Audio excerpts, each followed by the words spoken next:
Chosen one, there is a kind of tired you have been carrying that is different from ordinary exhaustion. It is not the tired of someone who did too much.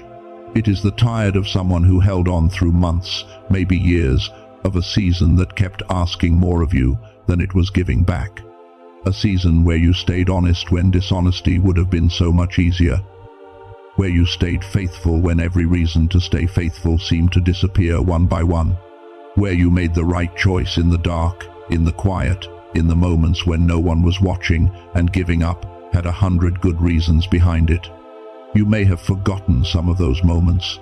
They happened in the ordinary fabric of your days, not in scenes that felt dramatic, not in moments where anything confirmed you were doing the right thing. They just felt like surviving. They just felt like one more day. But chosen one, what I need you to understand today is that those moments were not ordinary. They were the most important thing you did. Every great wisdom tradition across human history, from the ancient sacred texts to the lived testimony of every person who has ever been elevated through extraordinary difficulty, points to the same mechanism. The ones being prepared for something significant are first subjected to conditions that will reveal exactly who they are. Not announced, not explained, just lived. You were in that test, and you did not know it was a test. That was the whole point, because if you knew it was a test, it would have been a performance. And what God needs to see is not your performance, it is your character. And you showed it. In the dark, in the quiet, in the real. Stay with me through this entire message today.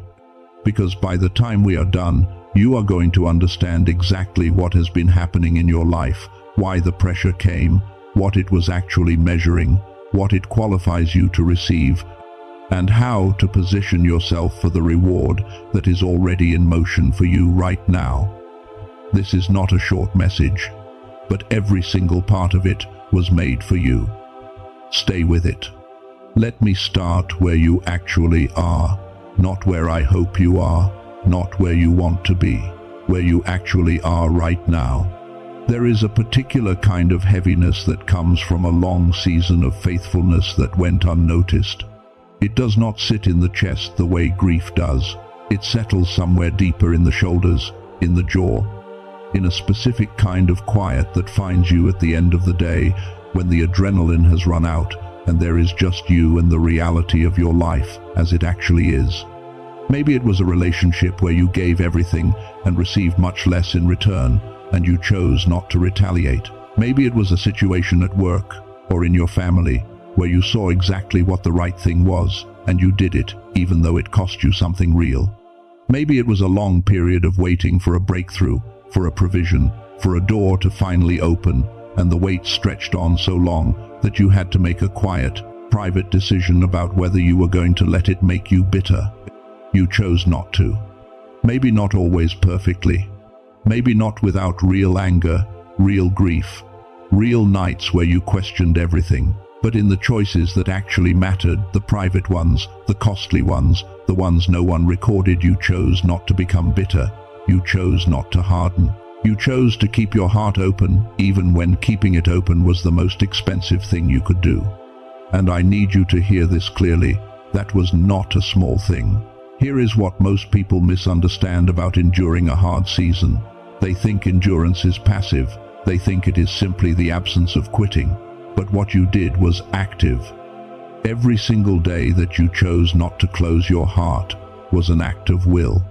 Every morning you got up and decided to show up faithfully in your work, in your relationships, in your private conversation with God. That was a decision made in real time, under real pressure, with a real price tag attached. That is the difference between endurance and faithfulness. Endurance is surviving. Faithfulness is who you remain while you survive. Think about the fire. When raw metal goes into the refiner's fire, the fire does not destroy it. The fire has one purpose: to remove what was never truly part of the metal, the impurities, the things that clung to the surface but were never the real substance. And when the metal comes out, it is the same metal, but now it is pure. Now it is what it always was, without the things that had been obscuring it. Chosen one, the season you walked through was that fire, and the fire did not take what was real in you. It only removed what was never you, the fear of people's opinions, the need to perform for approval, the habits of a smaller version of yourself that had been built for survival rather than calling. All of it burned away. And what came through that fire, what you are right now, in this moment, is the real version of you. Not the version shaped by pressure, the version revealed by it. And that version, clear, refined, carrying nothing extra, is exactly who God has been preparing to receive what comes next. But I have not told you the most important part yet. Because the fire was not random. The fire had a designer. And the designer had a purpose that is far more specific, far more intentional than you have been able to see from inside it. Here is where I need you to stay with me very carefully. What you went through was not just difficulty that you handled well, it was a designed examination. And designed examinations are fundamentally different from ordinary hardship because they have specific criteria. They are not measuring how much pain you can absorb. They are measuring who you are when the conditions have been arranged to reveal exactly that. Think about Joseph. He was 17 years old when his brothers stripped the robe from his shoulders and threw him into a pit. Not strangers, his brothers, the people whose entire purpose was to protect him. And as he sat in that pit, listening to them negotiate a price for his life while they finished their meal, there was nothing in that moment that looked like preparation. There was nothing that looked like God working. There was just betrayal, just darkness, just the silence of heaven over something that made no sense. But the pit was not the end of the story. It was the first question of the examination.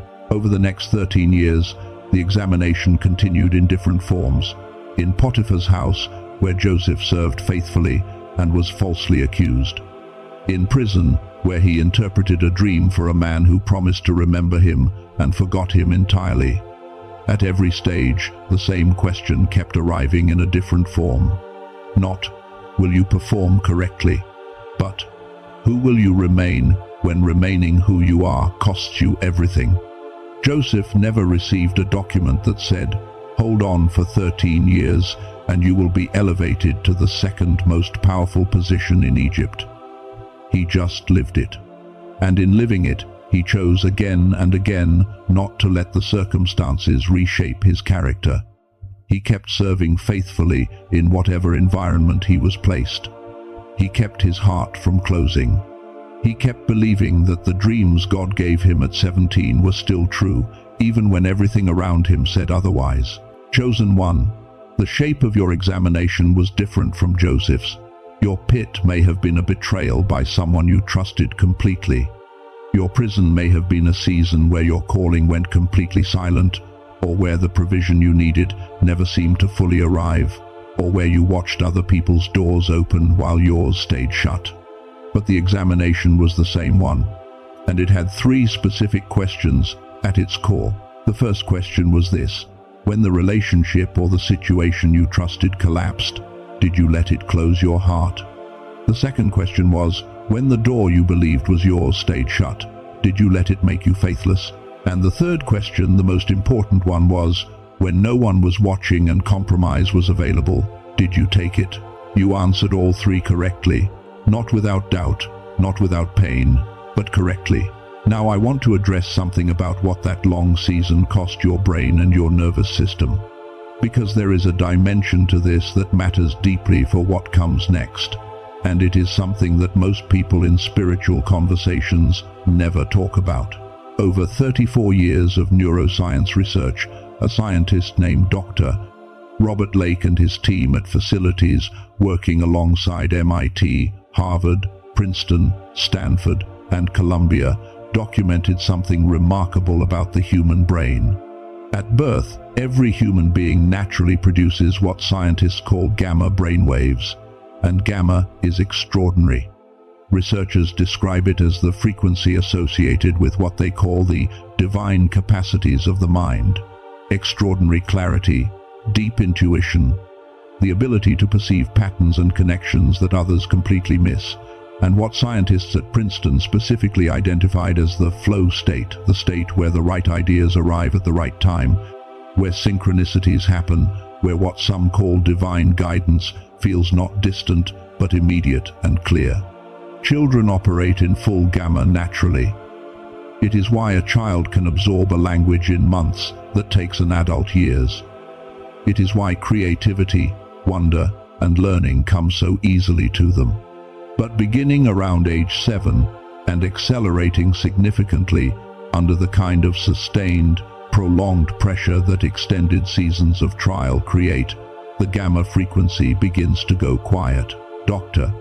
Lake's team called this the decline effect, and one of its primary drivers is exactly the kind of chronic tension you have been carrying, the hypervigilance of not knowing when the season will turn, the weight of staying faithful when faithfulness is expensive, the long, continuous toll of carrying something heavy without knowing how much further the road goes.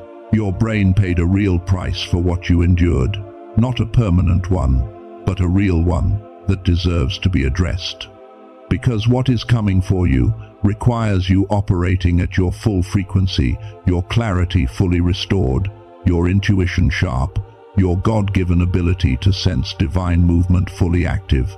The traditional path to restoring gamma requires $300 per hour in biofeedback therapy sessions with a specialist. Home biofeedback equipment costs close to $7,000. And while meditation is genuinely valuable, clinical research shows that meaningful shifts in brainwave frequency through meditation alone require months of consistent daily practice, which most people living real life with real responsibilities simply cannot sustain. What Dr. Robert Lake built after 34 years is different. He encoded the precise frequencies that clinical biofeedback uses to reactivate gamma into a 7-minute audio track. You put on headphones. You close your eyes. You listen.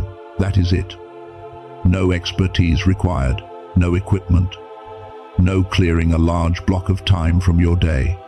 7 minutes, and your brain begins moving back toward the frequency God built into you before the world began pressing it down. The product is called the Genius Song. Its standard price is $49, but because Dr. Lake wants this technology available to the people who genuinely need it, not only those who can afford premium programs for viewers of this specific message, it is available for $39. That price does not exist on Amazon, on any other platform, or anywhere else. It is exclusively available through the link I have placed in the description and the pinned comment below. With that $39, you also receive 4 additional resources at no extra cost. An audio track designed to help children activate their natural focus and confidence. The original classic book that the film The Secret drew its inspiration from, not an adaptation, the original, which is far more grounded and practical than the film suggested. Available for $20 on Amazon, but included here at no cost. A guided visualization taking you through the 4 major areas of your life. And a printable infographic outlining the 5 most important habits for building the future you are stepping into. All of it comes with a 100% money-back guarantee, with no limits on how many times you listen before requesting a refund. If you feel no difference at all, you receive a complete refund with no questions asked. I want to be honest with you, this is a tool, not a miracle. It does not do the inner work for you. But for those of you who have been carrying the weight of a long season and whose natural clarity has been dampened by that weight, this may be exactly the support your nervous system needs as you enter the season of receiving what you have sown. One important thing I need to say clearly. There are currently a number of counterfeit versions of this product being sold through Amazon, Spotify, YouTube, and various other websites. Those versions do not contain the actual brain entrainment technology. They are ordinary audio files that use the name. The genuine product with the complete technology, all 4 bonus resources, and the money-back guarantee is available only through the specific link I have placed in the description and the pinned comment of this message. please do not search for it anywhere else. If you feel called to explore it, the link is there for you. For everyone, let us continue, because we have now established two important things: that what you endured was active faithfulness, not passive suffering, and that the faithfulness was exercised inside a designed examination with specific criteria, and you passed it. But here is the question that opens everything else. We know what you went through. We know you held. But what does passing this test actually qualify you to receive? And how does the return actually work? That is what we are going to go into now. And it will permanently change how you see your past and everything that is about to unfold in front of you. Chosen one, I want to begin this second part with a question. Not a rhetorical one, a real one. When was the last time you actually let yourself believe that something good is coming for you? Not hoped, not asked for in prayer, actually believed it, the way you believe the sun will rise tomorrow. The quiet, settled, unargued certainty of someone who simply knows. If that feels difficult right now, I understand. Long seasons of waiting train us to protect ourselves from belief, because belief that does not deliver is painful. And so we learn to hold hope at a careful distance, to not extend fully toward what we desire, because the withdrawal hurts less if we never went all the way. I want to speak to that today, because what is about to shift in your life requires a different posture. Not grasping, not striving, but a quiet, open-handed certainty that what was sown is real and what was sown is returning. Here is the truth that goes deeper than everything we have talked about so far, and it is the truth that most people in a season of waiting miss entirely. The reason the reward is available to you now is not because you suffered enough to earn it. Suffering is not currency. You cannot purchase a breakthrough with accumulated pain. The divine economy does not run on a point system where enough hardship adds up to a withdrawal. The reason the reward is available to you now is because you are now built to carry it. Let me show you what I mean. Look at a tree that has grown through years of difficult conditions, rocky ground, inconsistent water, exposed to wind and weather that easier trees never face. That tree develops a root system that a tree raised in perfect conditions will never have. And because of those roots, when it is time to grow in height, that tree can grow to a height the comfortable tree simply cannot reach. The difficulty was not punishment. It was the preparation for the scale of what was always intended. The same pattern runs through every account of genuine divine elevation in the wisdom traditions. Think about Moses. He spent 40 years in the desert before God spoke to him at the burning bush. 40 years. The man who arrived at that fire was not the impulsive young man who had fled Egypt. He was someone who had spent 4 decades learning patience, humility, and a specific kind of dependence that can only be learned in the wilderness. And what God needed him to lead was 2 million people through an impossible journey. The burning bush came after the formation, always after. Joseph needed 13 years of the pit and the prison before the palace could be given to him safely. Not because God was slow, but because the man who needed to stand in that palace, the man who would have to hold enormous power without becoming corrupted by it, who would face the people who betrayed him and choose forgiveness instead of revenge, that man required 13 years of specific formation to exist. You cannot skip the formation and arrive at the destination. The destination requires the version of you that the formation produced. Chosen one, you were not held in this season because you were forgotten or overlooked. You were held because what is coming requires this version of you, the one that came through the fire, the one that knows what faithfulness costs, the one that will not abuse what it is given, because it knows in the deepest part of itself the real price of what it went through to become ready. Now I want to speak directly to the voice inside you that is quietly saying, "But I am not sure I deserve this." That voice is real, and I am not going to dismiss it, because it was formed in legitimate seasons of disappointment. in moments when you extended hope and it came back empty, in prayers that fell into silence, in the quiet accumulation of promises that did not arrive on the timeline you expected. That voice is not wrong about your past experience, but it is wrong about your present reality. Here is what deserve actually means in the divine economy. It does not mean you earned this through performance. It never meant that. What it means is this: you are the person this was always meant for. Your specific history, your specific wounds, your specific formation, the exact character built in the exact fire you walked through. This was always yours. It was being kept for the version of you that could receive it without being destroyed by it, and carry it without being corrupted by it. You are that version now, and the final obstacle between you and the full receiving is allowing yourself to actually believe that. Now, I want to bring everything together, because what I am about to say is the deepest truth of this entire message. And if you let it land fully, not just hear it, but receive it, it will reframe everything you thought about your past and everything you see about your future. The reward is not coming. It is already in motion. Not as a comforting phrase, not spiritually vague. I mean, there is a mechanism, the same mechanism that runs through the whole of creation, documented in sacred texts and confirmed in the lived experience of every person who has ever been genuinely elevated, a law that says, what is sown in hiddenness, in faithfulness, without guarantee of return, does not disappear. It does not expire. It accumulates. Think about Job.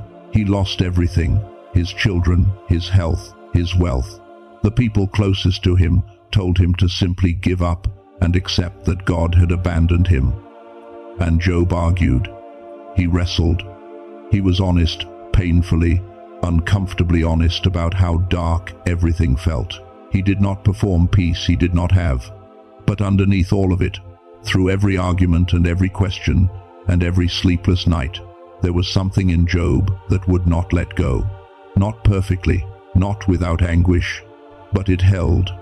And what finally broke the silence of heaven over Job's life was not a perfect prayer, not a correct theology, not a final demonstration of enough faith. It was the moment when Job, out of everything he had left, simply said, "I do not understand, but I remain." That was enough. That was more than enough, because it was real. It was the truest thing a person can offer, not performance, but presence. Not achievement, but the honest, weary, costly choice to remain. And what followed for Job was not a small comfort. It was a restoration that was double what he had before, because what was sown in the dark, in the most costly kind of faithfulness, came back with the weight of everything it had gathered while it grew underground. Chosen one, think about what you actually sowed in the season you just walked through. Every moment you chose integrity, when compromise was available, that was a seed. Every moment you chose gentleness when hardness would have been completely understandable, that was a seed.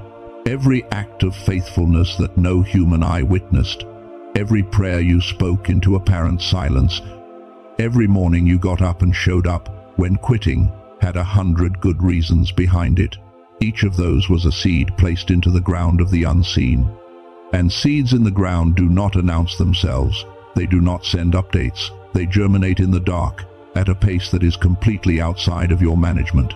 And then one day the ground breaks open, and what emerges is not proportional to the size of the original seed.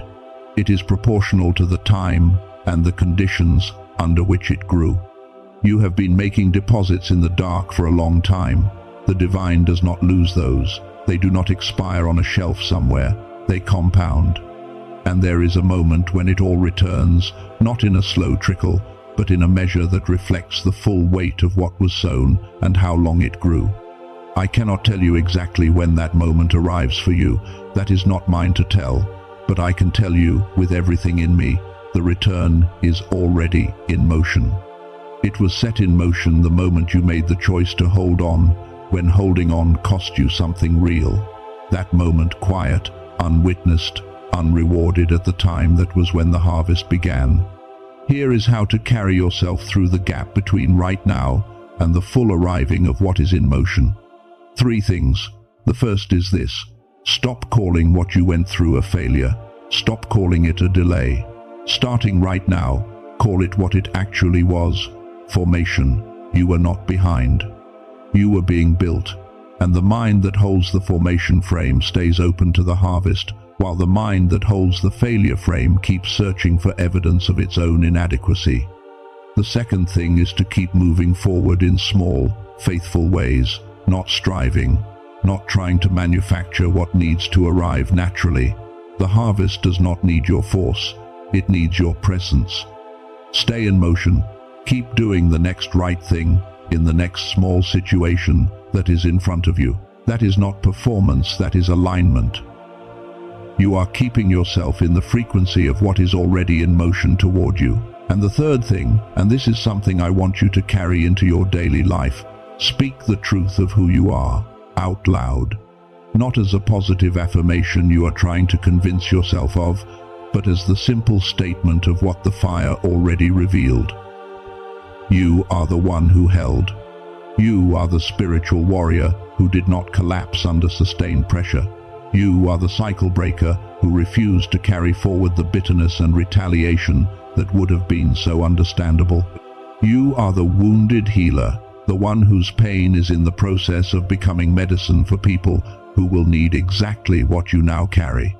Speak that, not once, regularly, because what you speak in the quiet shapes the frequency you carry, and the frequency you carry is what the harvest recognizes and moves toward.